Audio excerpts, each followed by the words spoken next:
Au nom d'Allah, le miséricordieux, le tout miséricordieux, toutes les louanges reviennent à Allah, Seigneur de l'univers, Créateur des cieux et de la terre. Que ces prières et ces salutations soient abondamment accordées à notre prophète bien-aimé Mohammed sallallahu alayhi wa sallam, ainsi que sur sa noble famille et ses honorables compagnons et toutes celles et ceux qui l'auront suivi fidèlement jusqu'à la fin des temps. Amin ya Rabbal Alamin. L'imam Abu Daoud, l'imam At-Tirmidhi, l'imam Ibn Majah rapportent dans leurs recueils respectifs de hadith que le prophète sallallahu alayhi wa sallam avait pour habitude de répéter une invocation dans sa prière au moment où il se trouvait en position assise entre les deux prosternations.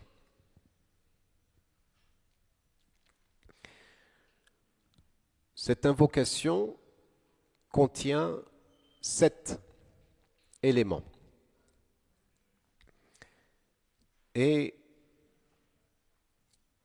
il renferme en réalité tout ce dont a besoin le musulman pour atteindre le bonheur ici-bas et dans l'au-delà.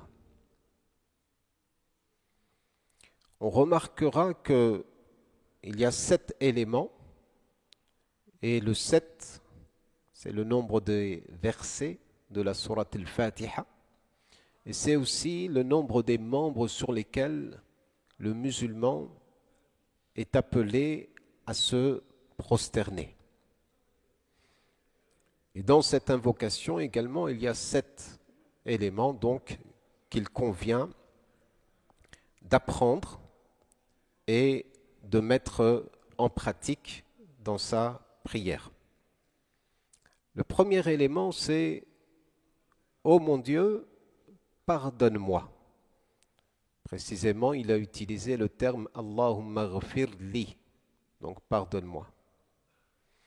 Ensuite, « Warhamni », fais-moi miséricorde.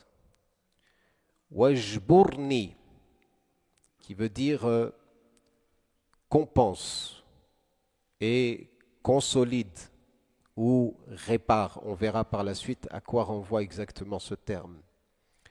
Wajburni, warfa'ni, et élève-moi. Wahdini, guide-moi. Et afini, épargne-moi. Warzuqni, et accorde-moi tes bienfaits ou assure pour moi ta subsistance. Dans ces 7 éléments, on voit que la première clé, c'est le pardon. Allahumma ghfir li. Et le maghfira, c'est la chose la plus importante en réalité que l'on peut obtenir. Parce que nous avons constamment besoin de cette maghfira, de ce pardon. Pourquoi? Eh bien tout simplement parce que nous sommes constamment dans le péché et l'erreur. Nous commettons des erreurs de manière perpétuelle. Comme l'a dit le prophète sallallahu alayhi wa sallam, Kullu bani Adam khatta. Khatta, ça veut dire qu'il fait beaucoup de bêtises, beaucoup de fautes, beaucoup d'erreurs. Et donc il a besoin d'être pardonné. de toutes ses fautes et de toutes ses erreurs. Mais le terme ici, maghfira, vient de la racine arabe ghafara. Ghafara, c'est le fait de cacher. Et on dit que le mirfar, el-mirfar, c'est un casque de guerre que les soldats portaient pour se protéger contre les coups d'épée ou les flèches. Donc c'est quelque chose en fait qui couvre et qui protège. Qui couvre et qui protège. Parce qu'effectivement, le péché, s'il est dévoilé, c'est une catastrophe. Deuxième chose, il te protège parce que le péché est néfaste. Il peut y avoir des fâcheuses conséquences sur l'individu, sur l'auteur des péchés dans cette vie d'ici-bas, avant la vie de l'au-delà.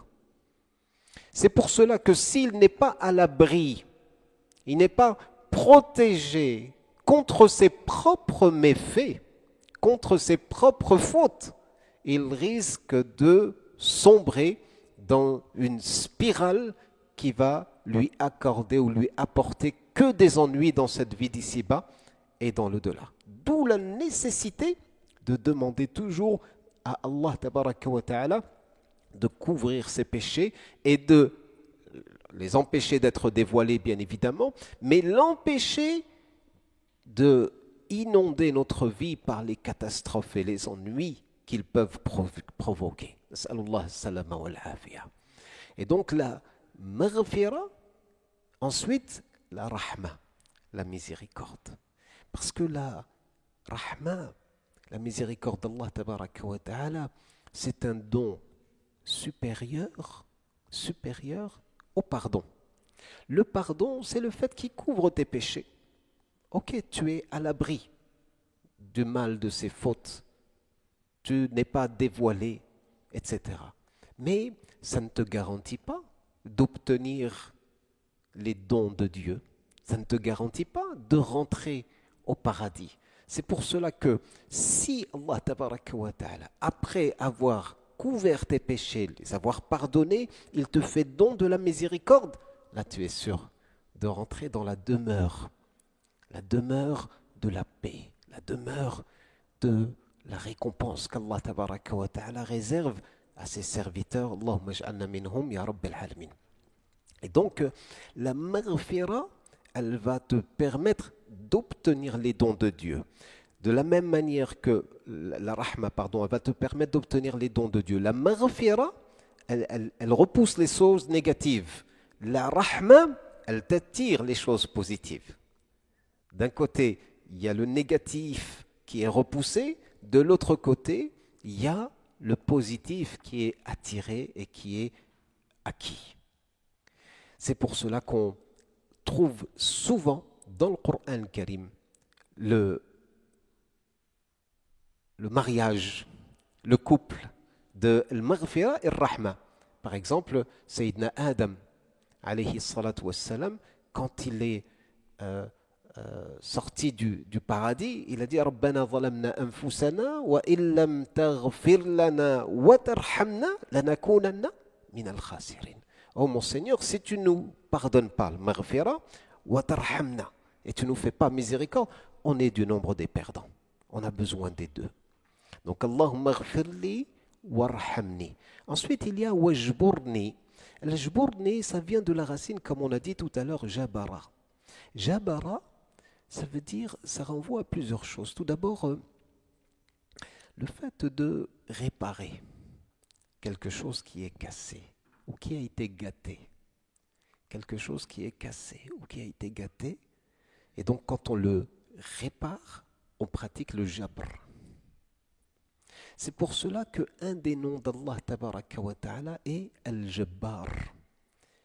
Al-Jabbar, c'est celui qui répare, et c'est celui qui répare notamment avec il exerce une force à laquelle rien ne peut s'opposer. C'est pour cela que quand quelqu'un il a un bras cassé par exemple, ou un membre cassé, on lui met un plâtre, on lui met une attelle. Le plâtre et l'attelle a pour fonction de imposer une certaine orientation du membre cassé pour lui imposer la réparation. Et c'est un peu pareil, walillahi al-mathalul a'la, pour Allah tabaraka wa ta'ala. C'est celui qui répare avec une force. Parce que son décret, quand il décide quelque chose, il va se réaliser. Rien ne peut s'opposer à la décision de Dieu. Rien. C'est pour ça qu'il est le Jabbar et il est irrésistible. On ne peut pas lui opposer une quelconque résistance, ni à ses décisions, ni à ses décrets, ni à sa volonté. Et il est Al-Jabbar parce que sa décision est effective et elle se réalise. D'ailleurs, il suffit de lui dire soit et elle est, et elle se réalise sans que personne ne puisse lui opposer une quelconque résistance. Donc le jabr, c'est le fait de réparer, le fait aussi de combler. Parce que quand nous avons commis des fautes, si Allah nous fait part de sa maghfira et de sa rahma, eh bien, en réalité, la récompense que l'on va obtenir, en dépit de notre faute, ne sera pas complète. Mais si je dis jbourni, ça veut dire compense mes manquements. Répare mes fautes et mes manquements. Compense-les par plus de récompenses. Compense mes défauts. Compense ce que je ne peux pas faire de moi-même. Ce que ma faiblesse m'empêche de faire. Donc aide-moi à compenser tous ces manques. Il y a une troisième notion également dans le jabr, c'est le fait de penser. P-A-N-S-E-R. Le fait de penser, c'est comme un pansement. Eh bien, penser, c'est aussi quand on a le cœur brisé. Quand on a le cœur brisé, quand on est triste, quand on est affecté, quand on est dans une sorte de déprime ou de difficulté et on a le cœur blessé. On a le cœur blessé et on a du mal à supporter cette situation.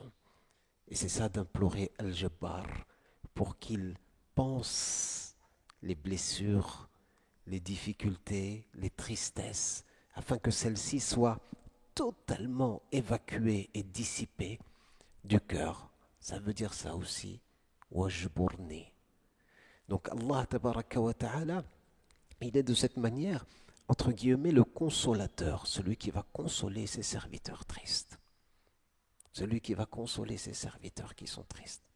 Et toutes les blessures intérieures, il va savoir comment les réparer, azza wa jal.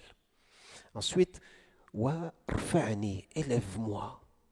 L'élévation, certains seraient tentés de croire qu'il s'agit d'une élévation dans ce bas monde. Mais l'élévation dans ce bas monde n'a aucun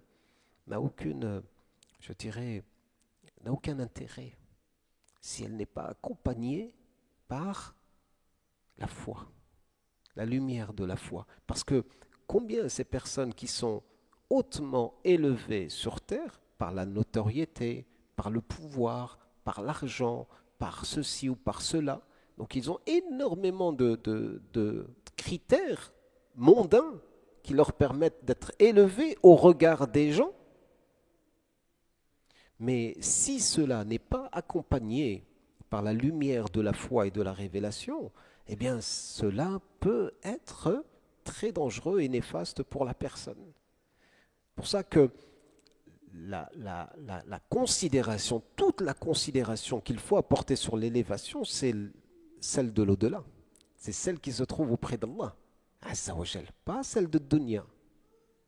Et c'est pour cela qu'on demande à Allah de nous élever. Regardez le prophète sallallahu alayhi wa sallam.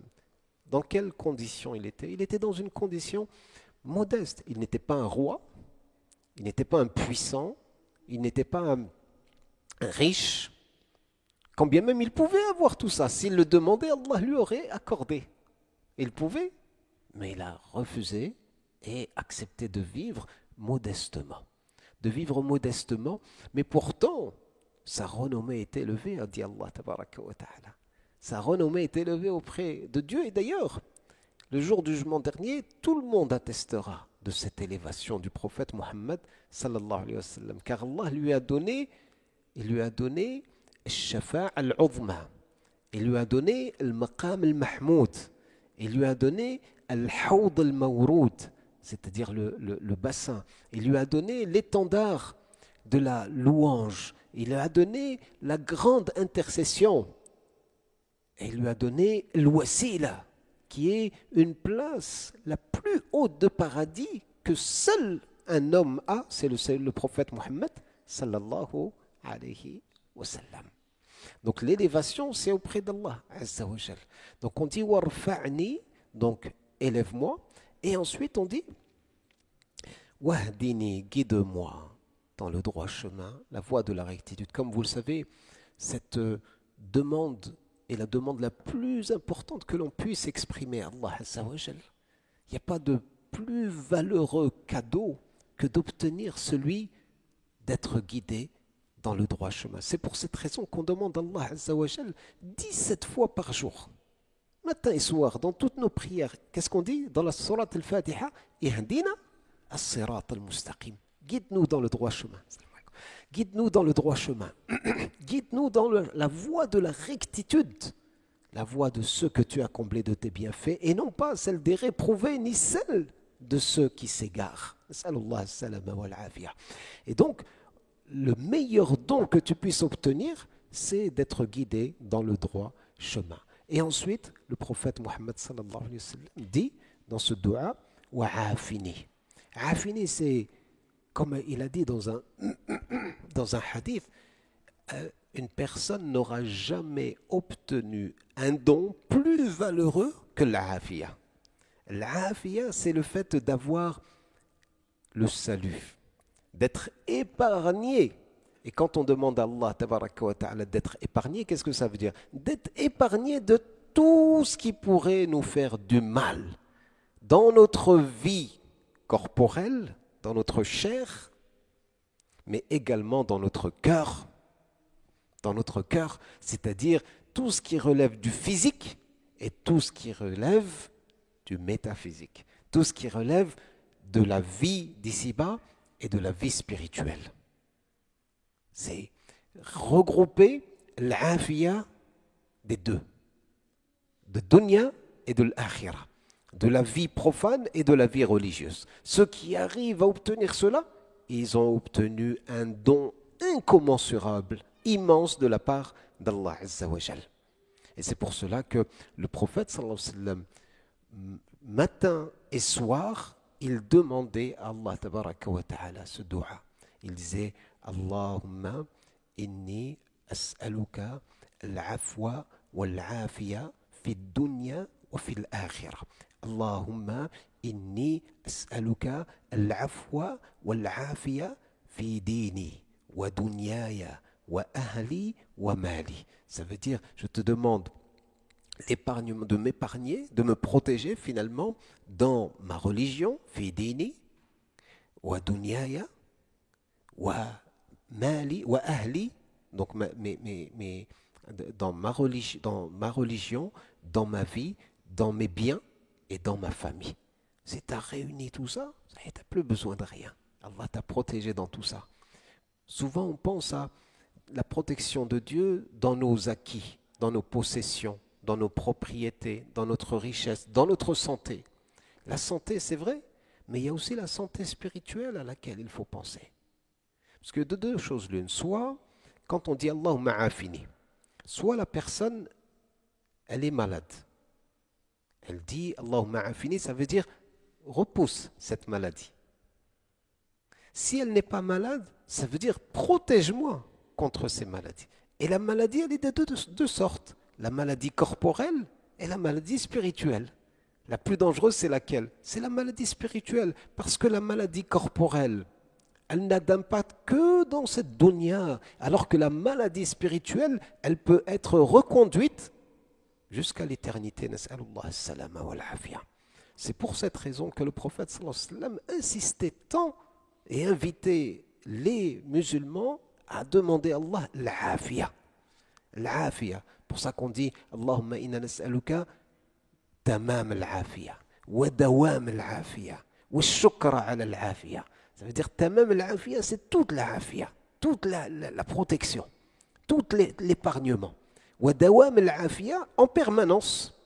Et nous te demandons de pouvoir te remercier de nous avoir accordé l'afia. Et la dernière chose que le prophète sallallahu alayhi wa sallam demande ici, c'est warzuqni. Et donc, fais-moi part de tes dons. Et les dons d'Allah tabaraka wa ta'ala, on pourrait croire simplement que ce sont ceux qui consistent à boire, à manger, à se vêtir, avoir un toit, avoir une maison, avoir une voiture, avoir ceci, avoir cela, les propriétés. Mais en réalité, le risque est un terme qui est beaucoup plus large que cela. Par exemple, la quiétude et la sérénité dans le cœur, ça fait partie du risque d'Allah tabaraka wa ta'ala. Combien de personnes ont tout ce qu'ils veulent sur cette dunya, mais ils n'ont pas la quiétude et la paix dans le cœur. Ils ne sont pas tranquilles. Ils ne sont pas tranquilles. Ils sont perturbés de l'intérieur. Ils sont malades, psychologiquement parlant. Ils sont malades, car perturbés. Et parmi les risques d'Allah tabaraka wa ta'ala de l'intérieur, il y a aussi, par exemple, de pouvoir vivre chaque instant de ta vie et chaque instant de ta prière, par exemple, avec Rabbi subhanahu wa ta'ala. Tu t'imagines, toi, tu fais pendant 30 ans, 40 ans, 50 ans ta prière, mais comme une routine. Tu ne la vis pas de l'intérieur. Tu ne mesures pas la valeur de ce qu'Allah tabaraka wa ta'ala t'a donné. Qu'est-ce qu'il t'a donné? Il t'a donné le privilège de pouvoir l'adorer, de faire de toi un abd, un adorateur de Dieu. Combien de personnes sont privées par cela? Combien de personnes n'ont pas cette opportunité de pouvoir se prosterner? Ça, c'est un don magnifique. Allah dit dans le Coran Karim, ne vois-tu pas que tout ce qui se trouve, les habitants des cieux, les habitants de la terre, le soleil, la lune, les étoiles, les animaux, ainsi que beaucoup de personnes, de nombreuses personnes, et de nombreux autres sont frappés par la malédiction. N'as-tu pas vu que l'ensemble de cette création se prosterne devant Dieu? Et après il dit, si Allah avilit quelqu'un, personne ne pourra l'honorer. En d'autres termes, toutes les personnes qui viennent à la rencontre de Dieu pour se prosterner sont honorées par Allah Azza wa Jal. Comme on a dit hier, la prosternation, c'est ce qu'il y a de plus bas, mais en réalité, c'est ce qui t'élève le plus haut. C'est l'élévation. Et c'est pour cela que le prophète, sallallahu alayhi wa sallam, quand il dit « warzuqni », ça veut dire « warzuqni », ce qui va assurer la subsistance de mon corps, mais surtout, ce qui va assurer la subsistance de mon cœur de manière spirituelle, de telle sorte à ce que j'arrive et j'atteigne ta satisfaction, Seigneur. C'est ça le plus important.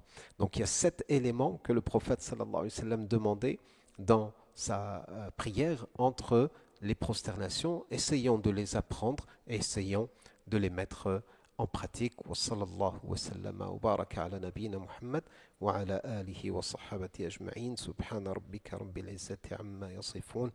Wa salamun ala al-mursalin walhamdulillahi rabbil alamin.